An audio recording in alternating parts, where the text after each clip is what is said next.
யோவான் அதிகாரம் 18. இயேசு இவைகளை சொன்ன பின்பு தம்முடைய சீஷருடனே கூட கெதரோன் என்னும் ஆற்றுக்கு அப்புறம் போனார். அங்கே ஒரு தோட்டம் இருந்தது. அதிலே அவரும் அவருடைய சீஷரும் பிரவேசித்தார்கள்.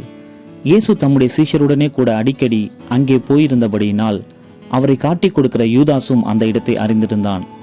யூதாஸ் போர் சேவகரின் கூட்டத்தையும் பிரதான ஆசாரியர் பரிசேயர் என்பவர்களால் அனுப்பப்பட்ட ஊழியக்காரரையும் கூட்டிக் கொண்டு பந்தங்களோடும் தீவட்டிகளோடும் ஆயுதங்களோடும் அவ்விடத்திற்கு வந்தான்.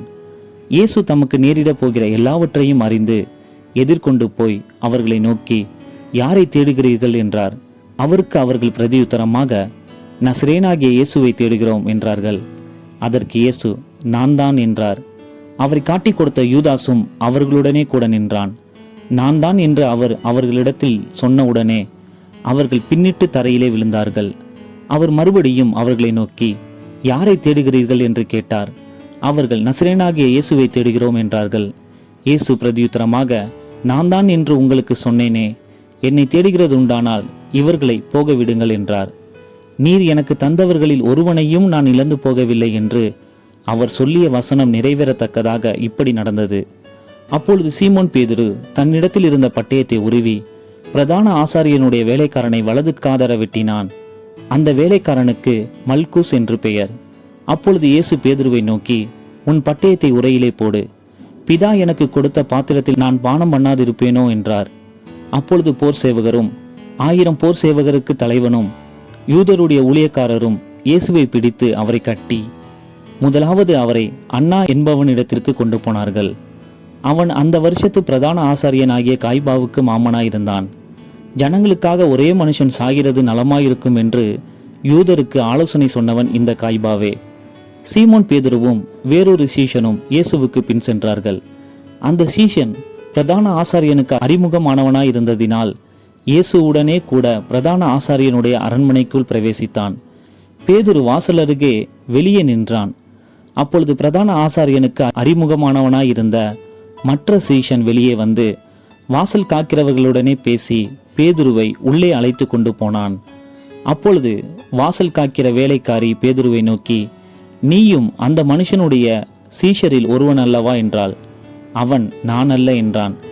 குளிர்காலமானபடியினாலே ஊழியக்காரரும் சேவகரும் கரி நெருப்புண்டாக்கி நின்று குளிர் காய்ந்து கொண்டிருந்தார்கள். அவர்களுடனே கூட பேதுருவும் நின்று குளிர் காய்ந்து கொண்டிருந்தான். பிரதான ஆசாரியன் இயேசுவின் இடத்தில் அவருடைய சீஷரை குறித்தும் போதகத்தை குறித்தும் விசாரித்தான். இயேசு அவனுக்கு பிரதியுத்தரமாக, நான் வெளியரங்கமாய் உலகத்துடனே பேசினேன். ஜெப ஆலயங்களிலேயும் யூதர்கள் எல்லாரும் கூடி வருகிற தேவாலயத்திலேயும் எப்பொழுதும் உபதேசித்தேன். அந்தரங்கத்திலே நான் ஒன்றும் பேசவில்லை. நீர் என்னிடத்தில் விசாரிக்க வேண்டியதென்ன? நான் சொன்னவைகளை கேட்டவர்களிடத்தில் விசாரியும். நான் பேசினவைகளை அவர்கள் அறிந்திருக்கிறார்களே என்றார். இப்படி அவர் சொன்னபொழுது சமீபத்தில் நின்ற சேவகரில் ஒருவன், பிரதான ஆசாரியனுக்கு இப்படியா உத்தரவு சொல்லுகிறது என்று இயேசுவை ஒரு அறை அறைந்தான். இயேசு அவனை நோக்கி, நான் தகாத விதமாய் பேசினதுண்டானால் தகாததை ஒப்புவி. நான் தகுதியாய் பேசினேன் ஆகில் என்னை ஏன் அடிக்கிறாய் என்றார். பின்பு அன்னா என்பவன் பிரதான ஆசாரியனாகிய காய்பாவினிடத்திற்கு அவரை கட்டுண்டவராக அனுப்பினான். சீமோன் பேதுரு நின்று குளிர் காய்ந்து கொண்டிருந்தான். அப்பொழுது சிலர் அவனை நோக்கி, நீயும் அவனுடைய சீஷரில் ஒருவன் அல்லவா என்றார்கள். அவன், நான் அல்ல என்று மறுதளித்தான். பிரதான ஆசாரியனுடைய வேலைக்காரரில் பேதுரு காதர வெட்டினவனுக்கு இனத்தானாகிய ஒருவன் அவனை நோக்கி, நான் உன்னை அவனுடனே கூட தோட்டத்திலே காணவில்லையா என்றான். அப்பொழுது பேதுரு மறுபடியும் மறுதளித்தான். உடனே சேவல் கூவிற்று. அவர்கள் காய்பாவினிடத்திலிருந்து இயேசுவை தேசாதிபதியின் அரண்மனைக்கு கொண்டு போனார்கள். அப்பொழுது விடியற்காலமாயிருந்தது. தீட்டுப்படாமல் பஸ்காவை புசிக்கத்தக்கதாக அவர்கள் தேசாதிபதியின் அரண்மனைக்குள் பிரவேசியாதிருந்தார்கள். ஆதலால் பிலாத்து அவர்களிடத்தில் வெளியே வந்து, இந்த மனுஷன் மேல் என்ன குற்றம் சாட்டுகிறீர்கள் என்றான். அவர்கள் அவனுக்கு பிரதியுத்தரமாக, இவன் குற்றவாளியாயிராவிட்டால் இவனை உம்மிடத்தில் ஒப்பு கொடுக்க மாட்டோம் என்றார்கள். அப்பொழுது பிலாத்து அவர்களை நோக்கி, இவனை நீங்களே கொண்டு போய் உங்கள் நியாயப்பிரமாணத்தின்படி நியாயம் தீருங்கள் என்றான். அதற்கு யூதர்கள், ஒருவனையும் மரண ஆக்கினை செய்ய எங்களுக்கு அதிகாரமில்லை என்றார்கள். தாம் இன்ன விதமான மரணமாய் மரிக்கப் போகிறார் என்பதை குறித்து இயேசு குறிப்பாய் சொல்லியிருந்த வார்த்தை நிறைவேறத்தக்கதாக இப்படி சொன்னார்கள். அப்பொழுது பிலாத்து மறுபடியும் அரண்மனைக்குள் பிரவேசித்து இயேசுவை அழைத்து, நீ யூதருடைய ராஜாவா என்று கேட்டான். இயேசு அவனுக்கு பிரதியுத்தரமாக, நீராய் இப்படி சொல்லுகிறீரோ, அல்லது மற்றவர்கள் என்னை குறித்து இப்படி உமக்கு சொன்னார்களோ என்றார். பிலாத்து பிரதியுத்தரமாக, நான் யூதனா? உன் ஜனங்களும் பிரதான ஆசாரியரும் உன்னை என்னிடத்தில் ஒப்பு கொடுத்தார்கள். நீ என்ன செய்தாய் என்றான். இயேசு பிரதியுத்தரமாக, என் ராஜ்யம் இவ்வுலகத்திற்குரியது அல்ல.